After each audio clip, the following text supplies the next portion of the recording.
Own family and home is something every orphan dreams of. But many Russians who grow up and leave orphanages to set up new families have their dreams shattered. That's despite the fact that they're entitled to free housing from the government. Peter Oliver explains. Dank, dark and dilapidated. This flat looks more like a prime candidate for demolition than a family home. But 22-year-old mother of two Lena has been told by social services that she's stuck here.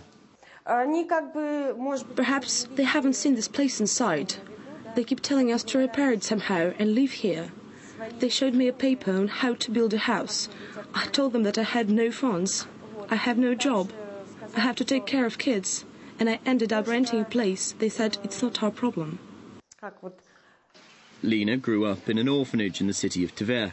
Under Russian law, she should have received state housing once she left the institution. This flat was given to Lena's mother by the state, and despite having no money, she's been told to fix it up. The situation is absolutely desperate. They don't give me work because I don't have a profession. For them, I don't exist. Perhaps hanging myself would be the best thing to do.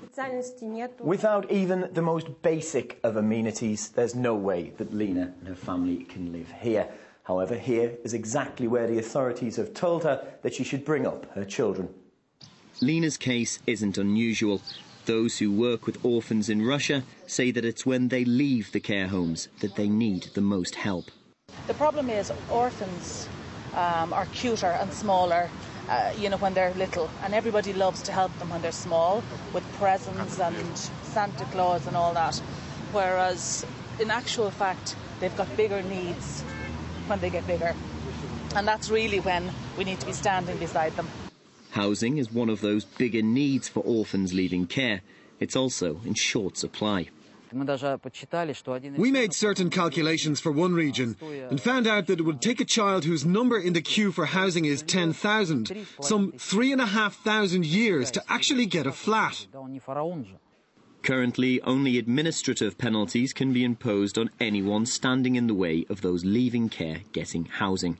Alexander Giezalov, a former orphan himself, is a campaigner for orphans' rights. He wants to see the courts more involved.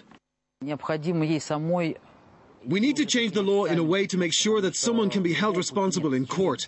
In this case, the orphanage. This will make sure that there is no way a graduating orphan would have to go and live in a rundown home.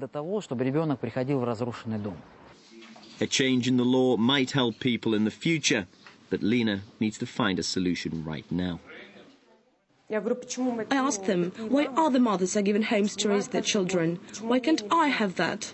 Is it because I don't know the laws, or because I'm not allowed to live, or because it's forbidden for me to have a family? Some people are trying to help me, but so far their efforts have been in vain. Peter Oliver, RT, Tver region.